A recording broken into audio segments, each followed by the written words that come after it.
सवाल ये नहीं कि बस्तियां किसने जलाई, सवाल ये है कि पागल के हाथ में माचिस दी किसने। आ मुद्दो એ ખરેખર જોવા જઈએ તો જે વન વિભાગ અને જે પોલીસ કર્મચારીઓ જે ક્યાંક ને ક્યાંક આદિવાસી સમાજ અને જે આદિવાસી વિસ્તાર ઉપર જે દમન કરી રહ્યા હતા એના ભાગરૂપે આ જે ઘટના ઘટી હમણાં જ સરપંચ સાહેબે અને આપણે કુવાની જયારે કહી શકાય કે સ્થળ તપાસ કરતા હતા ત્યારે જે સાંભળવા મળ્યું, જે જાણવા મળ્યું એના આધારે એક વાત તો પ્રસ્થાપિત થાય છે કે તાલી એ એક હાથે નથી વાગી, તાલી બે હાથે વાગી છે અને એક તાલી જે અત્યારે દેખાડવામાં આવી રહ્યું છે એ એક જ દ્રશ્ય અને એક જ અરીસો દેખાડવામાં આવી રહ્યો છે. બીજો અરીસો એટલે કે પડદા પાછળનું જે દ્રશ્ય છે એ ક્યાંક ને ક્યાંક છુપાવવામાં આવી રહ્યું છે. જે રીતે આદરણીય સરપંચ સાહેબે જે રીતે વાત કરી કે અહીંયા જયારે કુવો ખોદાતો હતો ત્યારે જે વિધવાબેન હતા એમના પતિશ્રી હતા એ જયારે કુવામાં કામ કરતા હતા ત્યારે એમનું એમાં દેહાંત થયેલું અને ત્યારબાદ આ જે કુવો છે એ કુવાના દ્રશ્ય પણ અત્યારે અમે નિશાળ્યા. એ બાબત એ વાત ઉપરથી અહીંયા જે કહી શકાય કે આદિવાસી સમાજ અને આદિવાસી વિસ્તાર ઉપર જે રીતે વન વિભાગ, પોલીસ વિભાગ અને તંત્ર નો જે ટોળો આ જમીન ઉપર, આ જંગલ ઉપર અને આપણી જે સંપદા આ જમીન નીચે જે આવેલી છે એના ઉપર આવેલો છે એટલે ક્યાંક ને ક્યાંક દમન કરી આ રીતે પડાવી લેવાના ભાગરૂપે ક્યાંક ને ક્યાંક હેરાન પરેશાન અને નડગત કરવામાં આવે છે. મેં તમને પહેલા કહ્યું એમ કે તાલી એક હાથે નથી વાગી, તાલી બે હાથે વાગી છે. જે પણ અહીંયાથી દ્રશ્યો જે સામે આવ્યા તે દ્રશ્યો ઘણા છુપાવવામાં આવી રહ્યા હતા. પોલીસ વિભાગ એક તરફી જ અત્યારે વર્ઝન આપી રહ્યું હતું.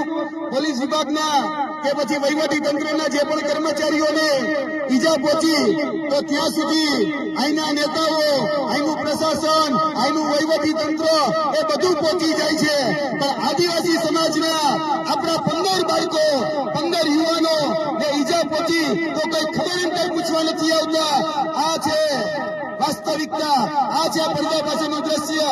પેલા આ જગ્યા ઉપર, જે જગ્યા ઉપર અમે ઉભા છીએ ત્યાં જે રીતે સરપંચ સાહેબે વાત કરી, જે રીતે ગ્રામજનોએ વાત કરી કે પોલીસે પેલા અહીંયા આદિવાસી સમાજના બાળકોને દોડાવીને માર્યા છે, આદિવાસી સમાજને હેરાન કર્યો છે. આદિવાસી સમાજે સ્વરક્ષામાં છેલ્લે કાંઈ ન વધે ત્યારે એ ક્યાંક ને ક્યાંક જે વસ્તુ મળી એનાથી પોતાનો સ્વ બચાવ કરેલો છે. બાકી આ ઘટનાને જે રીતે રૂપ આપવામાં આવી રહ્યું છે એ રૂપ બહુ ખતરનાક છે. જે કહેવામાં આવી રહ્યું છે કે આદિવાસી સમાજે હિંસા કરી તો આપણે પૂછવા માંગીએ છીએ ગ્રામજનોને કે આદિવાસી સમાજ ક્યારે હિંસા કરી શકે ખરી? ક્યારે હથિયાર હાથમાં લઈ શકે ખરી? એ તો ભાઈ તમે છંછેડ્યા, હવે તમે જો છંછેડો પણ છોડવામાં કોઈ ન આવે એટલે છંછેડવા નહીં. મહેરબાની કરી આદિવાસી સમાજ એ શાંત બેઠો છે. આદિવાસી સમાજ લાગણીશીલ છે. આદિવાસી સમાજે હંમેશા માન મર્યાદા સાથે રહેનારો સમાજ છે. પણ જો તમે એને છંછેડો તો પછી કોઈને છોડે નહીં. પેલો પ્રહાર એ પોલીસ અને વન વિભાગના માધ્યમથી કરવામાં આવ્યો. એના પ્રતિકારના ભાગરૂપે આ જે ઘટના બની એમાં ક્યાંક ને ક્યાંક હજી પણ અધૂરું ચિત્ર એ રજૂ કરવામાં આવી રહ્યું છે. પોલીસ સામે બીજા પક્ષે એફઆઈઆર નોંધતી નથી. શા માટે એફઆઈઆર નોંધતી નથી? કોના ઈશારે એફઆઈઆર નોંધવામાં નથી આવતી? ક્યાં અધિકારીઓ, ક્યાં એસપી, ક્યાં નેતાઓ આ જ વિસ્તારમાંથી વન પર્યાવરણ મંત્રીનો હવાલો લઈને બેઠા છે નેતાઓ. એ નેતાઓ ક્યાં છે ભાઈ? કેમ આદિવાસી સમાજની પૂછપરછ કરવા માટે નથી આવતા? જ્યાં પ્રશાસન તંત્ર કે વહીવટી તંત્રના અધિકારીને મળવા જાય છે તો આદિવાસી સમાજની એને ચિંતા નથી? એને આવવું જોઈએ ને. આદિવાસી સમાજને પાડેલિયા ગામે આવીને મુલાકાત કરવી જોઈએ. પણ એ ક્યાંક ને ક્યાંક જે ષડયંત્ર અને જે કાવતરાના ભાગરૂપે કે પોલીસ તંત્રના અધિકારીઓને જે બચાવ કરવા માટે, જે વહીવટી તંત્રના વન અધિકારીઓ છે એને બચાવ કરવા માટે જે રીતે આના નેતાઓ કામ કરી રહ્યા છે એને ઓળખી લેવાનો સમય આવી ગયો છે.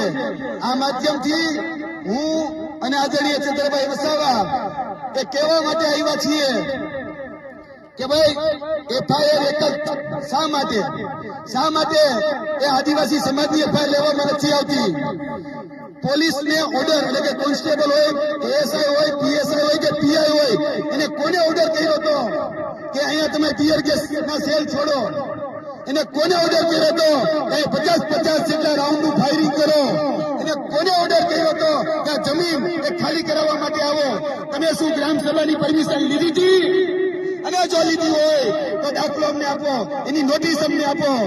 અને જોવા જઈએ તો વન અધિકાર નિયમ આપણે 2006 આપણે કોઈ નોટિસ લેવાની જરૂર હોતી નથી જો આપણે પોતાનો હક રાખતા હોય તો. 2006 પછીની પણ જો વાત હોય તો પણ 4 વખત નોટિસ આપવાની જવાબદારી એ અહીંના વન વિભાગની હતી. શા માટે નોટિસની બજવણી કરવામાં ન આવી અને સીધું જ અહીંયા આ જમીન ઉપર આવી અને ખોદકામ કરવાનું ચાલુ કરી દેવાયું અને કહેવામાં આવે છે પ્લાન્ટેશન કરવું છે? એટલે ભાઈ ડિસેમ્બર મહિનામાં શેનું પ્લાન્ટેશન કરવું જોઈએ? તો આવો 2 મહિનામાં, જૂન મહિનામાં. એટલે આવી ખોટી વાતો કરવાની બંધ કરો. જે અધિકારીએ, જે એસપીએ કે જે ડીવાયએસપીએ ઓર્ડર આપ્યા હોય એના લાઠીચાર્જ કરવા માટેના, જે એસપીએ કે જે ડીવાયએસપીએ કે પછી ગૃહમંત્રીએ જો ઓર્ડર આપ્યા હોય તો એના ગૃહમંત્રી વિરુદ્ધ કે પોલીસ અધિકારી એટલે ઉચ્ચ અધિકારી એસપી વિરુદ્ધ ફરિયાદ દાખલ થવી જોઈએ. પોલીસ અધિકારીને કહીએ છીએ કે તમે ન્યાયતંત્ર નથી, તમે ન્યાયાધીશ નથી. સાચું શું ખોટું શું એ ન્યાયતંત્ર સાબિત કરશે, એ ન્યાયતંત્ર હિસાબ કરશે. જો તમે આ રીતે હેરાન પરેશાન કરશો અને એક તરફી જ એફઆઈઆર લેશો તો પછી આદિવાસી સમાજ એ શાંત નહીં બેસે. આવનાર દિવસોની અંદર જે પણ કાયદાકીય કાર્યવાહી કરવાની છે તે આદરણીય ચંદ્રભાઈ વસાવાની અધ્યક્ષતામાં અમે એ કાર્યવાહી પણ કરવાના છીએ. અમારી લીગલ ટીમ પણ આવી ચૂકી છે. 11 જેટલા વકીલો પણ અમારી પાસે ઉપસ્થિત છે. અહીંયા જે પણ કાર્યવાહી કરવી ઘટે એ કરવા માટે અમે તૈયાર છીએ. પોલીસ સાથે ચોક્કસપણે સંવેદનશીલતા છે, અમારી લાગણી છે, એને લાગ્યું છે તો એમાં પણ અમે દુઃખ વ્યક્ત કરીએ છીએ. પણ મેં તમને કીધું એમ કે પહેલી તાલી કોને વગાડી? પહેલી ભૂલ તમે કરી, કાયદો તમે હાથમાં લીધો અને જો તમે કોકના કાયદા તોડો છો તો પછી કાયદાના હિસાબે એ દંડ ભોગવવા તમારે તૈયાર રહેવું પડે. એટલે પહેલી તાલી તમે વગાડી છે, આ પ્રશાસન તંત્રે પહેલી તાલી વગાડી છે અને એના પ્રતિકારના ભાગરૂપે, એના સ્વ બચાવના ભાગરૂપે ક્યાંક ને ક્યાંક આદિવાસી સમાજે એ પોતાનો સ્વ બચાવ કરેલો છે. કોઈ હિંસક નથી. જે આદિવાસી સમાજને ચિતરવામાં આવે છે નક્સલી કે હિંસક, તો યાદ રાખે આ ભારતીય જનતા પાર્ટી અને સરકાર કે આદિવાસી સમાજ એ લાગણીશીલ સમાજ છે, આદિવાસી સમાજ એ માયાવી સમાજ છે. એ કોઈની પણ હિંસા ન કરી શકે. એટલે આગળની જે વાત છે એ વાત આદરણીય ચંદ્રભાઈ વસાવા તમારા સમક્ષ કરશે.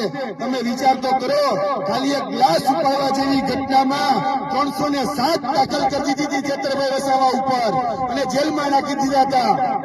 તો અહીંયા તો આદિવાસીની જમીન, આદિવાસીનું જ્યાં રેણી કેણી હોય એની ઉપર જો કોઈ તડપ મારે તો પછી આદિવાસી સમાજ કઈ રીતે સહન કરે? અને તમે ટીયર ગેસ છોડ્યા છે, તમે અહીંયા બંદૂકના ફાયરિંગ કર્યા છે, તમે લાઠીચાર્જ કર્યો છે, તો તમારી પર એક કલમ નહીં? આ નહીં ચાલી લેવામાં આવે, આ સહન કરવામાં નહીં આવે. આનો કરારો જવાબ મળશે અને મળશે જ. જય હિન્દ, જય ભારત, જય આદિવાસી.